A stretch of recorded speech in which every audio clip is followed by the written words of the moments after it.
I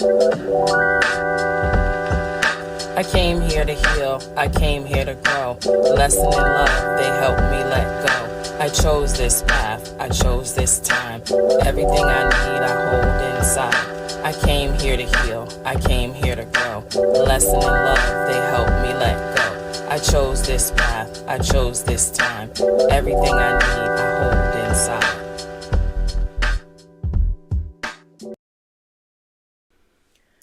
They don't have to control you physically if they can exhaust you mentally. And right now, a lot of us are mentally exhausted. Welcome and welcome back to another episode of Rebuilding Me, the Art of Starting Again, with me, Tisha Michelle, your host. So let's talk about the weight. The world feels really heavy right now. And I know somebody listening is going to say it's perspective. Not everybody feels that way. And you are absolutely right. It is perspective. It also depends on what lens you're looking through. Some people are insulated, some people are unaffected, and some people genuinely don't see what others are seeing. And we're not talking to them today. We're talking to the ones who feel it. There's inflation, there's injustice, there's political chaos, there's fear around immigration, there's conversations about ICE, and by the way, F ICE. There are the Epstein files being released. There's AI blurring the lines between what's real and what's manipulated. And there's constant crisis, constant updates, constant outrage. And it feels like there's something new every single day. I remember it was like last week or something. And I was talking with my best friend and it was Sunday. And I was like, dang, there's like, and we were talking about like how it's almost like, what am I going to wake up to? So you know how some people will be like, oh man, the weekend's over. Like I'm dreading like Monday. We were talking about it from the perspective of like, what's going to be new? What's going to be on the news? Like what happened? Like what is it? Because there's this programming now on there's always something, right? So psychologically, when this much hits the human nervous system at once, it creates something called cognitive overload. And that can turn into emotional flooding and can even create learned helplessness. Yeah, that's a thing. So when you're bombarded with crisis after crisis, your brain stops organizing information effectively and you don't move into like solution based, you move into survival. And survival looks like anger, it looks like exhaustion, it looks like doom scrolling. It looks like snapping at people you love. It looks like feeling like nothing you do matters anyway, so why bother? And that's a collective energy. And then there's your individual energy. Haven't even talked about that, right? You still have bills. You have children. You still have responsibilities. You still have dreams and desires. And you're still rebuilding something. And the collective absolutely impacts the individual. Like, how could it not? So if you're someone who feels deeply, who pays attention, who has family affected by policies, by systems, by fear, then this isn't theoretical. It's personal. And I'm going to be honest. It's personal for me too. So my family has green cards. My mother misplaced hers in 2024. And then October of 2024, she paid, I want to say like $500 for a replacement. And we're now in 2026 and she still hasn't received it. And she's someone who's worked, paid taxes, followed all the rules. And there's still fear of calling to really check on it. I mean, she did call to check. Well, you can do it online. And then she called someone and they just said, we're processing it. And then online, it basically says, don't even holler at us unless it's been 20 months. 20 months? What is happening? Fear of going in person to see if there's a way to like speed it up. Basically it's the fear of drawing attention. It's like, you know what, I'm just gonna chill, just let them send it to me when they send it because I don't want to, move forward and try to push it and get on the radar or anything of that. And it's so messed up because that has messed so it is. I don't want to say it's messed up so many things. It's plans that she had and that we had that can't happen until she gets that. But there's so much fear. It's like, I'm just going to let it play out. Right. I mean, that's because when you see people doing everything, air quotes, the right way and still being targeted or detained or questioned, something shifts in you. you start to realize that safety feels conditional. So yeah, this affects me, and not just politically, not just philosophically, but personally. And it does get complicated, right? So you start asking yourself, how do I focus on my life when the world feels like this? How do I build when everything feels unstable? How do I work on my goals when other families are being torn apart? Like, then I don't know about you, then there's a question, is it selfish to rebuild right now? Yeah. I know you're thinking it. I know you're questioning it. And no, it's not selfish to stabilize your own life. It's not a betrayal to, to anyone or anything to continue your rebuild. That's what we're in, right? We're in the rebuild. And I also don't think that it's ignorance to protect your nervous system.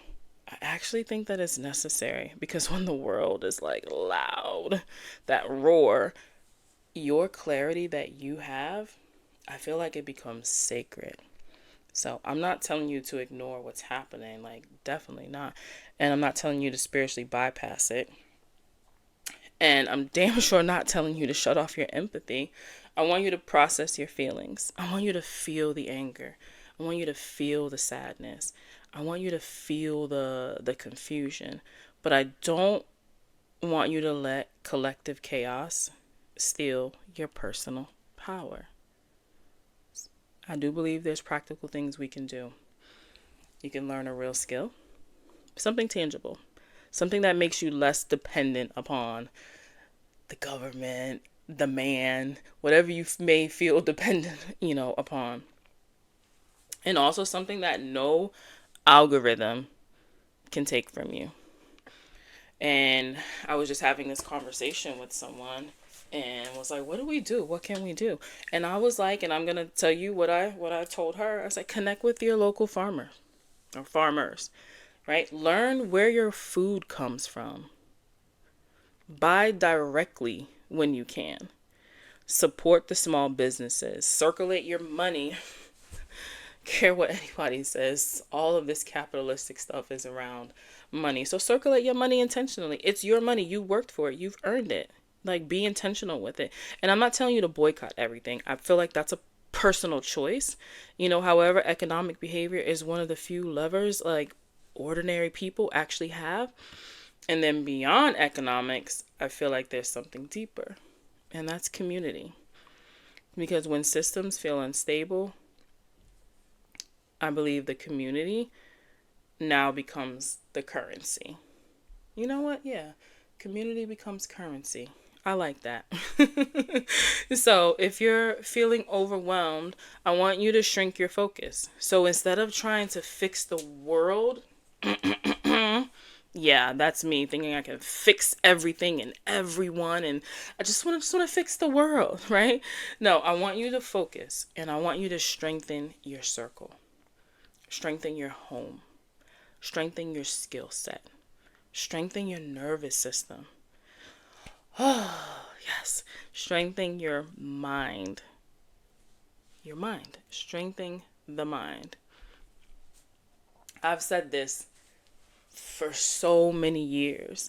I said, until the hearts of the people in power change, systems will rotate through different faces and yet similar dysfunction. So while that plays out, I feel like you can still build. You can plant, right? Learn to plant, learn to garden. You can still learn. You can still create income. You get your little side hustle. You can still protect your peace. And you can still prepare, right? I look at it like rebuilding during heavy times definitely requires discernment. So I want you to ask yourself these questions. Am I informed or am I drowning? Am I activated or am I agitated? Am I contributing to solutions or am I stuck in the outrage? And I feel like you don't need to carry the entire like planet on your shoulders to be like a good person. Because sometimes, and I'm speaking this from conversations that I've had with people where they feel like, they're not a good person because they're not doing this and that, they're not doing that. And I'm like, you don't have to carry the entire planet on your back or on your shoulders to be a good person. No. And you don't need to end in your goals to care. I'm stopping this to show that I care. No, because the world is going to still keep going. Like your circle, your family, like your stuff. And I'm not saying this like nothing else matters. I'm saying tighten what you can. Tighten what you can, so when God, the universe, puts you in a position to be able to do something to help, outward and expand, you're good. You have the energy, you have the resources, your mindset has shifted, right? So you want to tighten that area. And I feel like you absolutely do not need to feel guilty for wanting stability or for wanting joy or progress while the world is in flux, right? And I feel like we need more clear minded, emotionally regulated, skill building, community rooted people right now. And that is not selfish. I don't care what anybody says. It's not selfish. I look at it honestly as this strategy. So I want you to feel it. I want you to talk about it. I want you to pray about it. Cry if you need to. And then I want you to return back to your rebuild. Return to your body, return to your plan, return to the skill that you're learning, return to the business you're building, return to the garden that you're planting. So while the world may feel chaotic, you don't have to be. And it's like when you're rebuilding in unstable times, honestly, I'm like, that, my friends, that is power.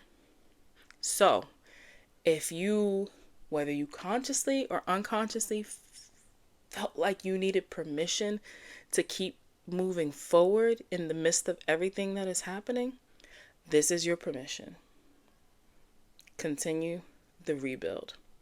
And like I said, when God and the universe puts you in a position to expand out, you're going to be ready.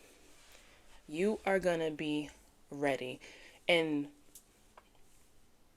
I used to think that everything was my fight, or I was supposed to like fix everything, or there's so many causes that are dear to me, and I felt like I'm supposed to do it all. And I'm like, wait a minute, life humbled me real quick. Like, you are human, and not everything is your fight. And when I say not everything is your fight, because when you think about fighting, right, you think about energy that you're putting into it. You think about like, I gotta like protect, I gotta guard, I just gotta like go after and be aggressive, like whatever it is that you're thinking when you think of like the fight. And when I say everything is not your fight, because two things can exist at the same time. 10 things. I can have empathy for so many different injustices and things that are happening in the world, but that doesn't mean that I'm to fight all of them. My discernment may say, but this is where my soul is pulling me towards helping here, right? This is Rachel Rogers talks about this, and if you don't know who she is, just go to Google. We Should All Be a Millionaire. And she talks about being in a position of power to be able to stroke a check, right? And that's one way that she feels called to, not only to stroke the check, but to work with people to the point that they're able to stroke a check, right? Because everybody plays their part. And stroking that check can be the people who are protesting or advocating. She can write a check for, water and food and, maybe, blankets if they're standing out. I don't know, whatever it is. Or if it's a nonprofit that's, fighting something that the government is not, providing assistance in when they should be, right? And she can write a check to that nonprofit, right? Maybe you are the person who, you have a little bit of money that you can spare, and you see that the people are out there, protesting, and it's hot. And maybe you take that $30 that that's what you can do. I can take $30 and I can go buy as much water as I can. right? Maybe you're like, hey, I got a Costco's club and I can, Costco's club membership, and $30, I can get a lot because I can spend about $4 and get 40 bottles. And you're like, you know what? But you feel like that's not enough. And the reality is, it is. You're doing what you're able to do. Because if you do that, and then 100,000 other people do their little thing that they're capable of doing, look at that collective energy. Look at that collective energy, which is why I said, shrink the focus, tighten your family, get your stuff tight. So when that download drops in or God, whoever you connect to says, go do this or go do that, or provide this, provide that, you're able to do it. Yeah. So one of the best things you can do is get yourself straight and your family, so that way you guys can extend out. But do not feel guilty for taking care of yourself and for your family. That is the priority. And then you're going to be in a much better position mentally, physically, emotionally, spiritually, financially, to be able to contribute to the collective. So until next time, I love you guys. Bye. Thank you for tuning in to Rebuilding Me, the sacred art of starting again. If this episode spoke to your soul, be sure to subscribe, leave me a review, and most importantly, share it with someone who's on their own journey of remembering who they are. And just know, you're not alone, and you never have to start from scratch. You're starting again, but this time with wisdom. Until next time, stay open, stay grounded, and trust your rebuild. And if you need help navigating this journey, make sure to visit www.tishamichelleofficial.com and book a sacred reset session.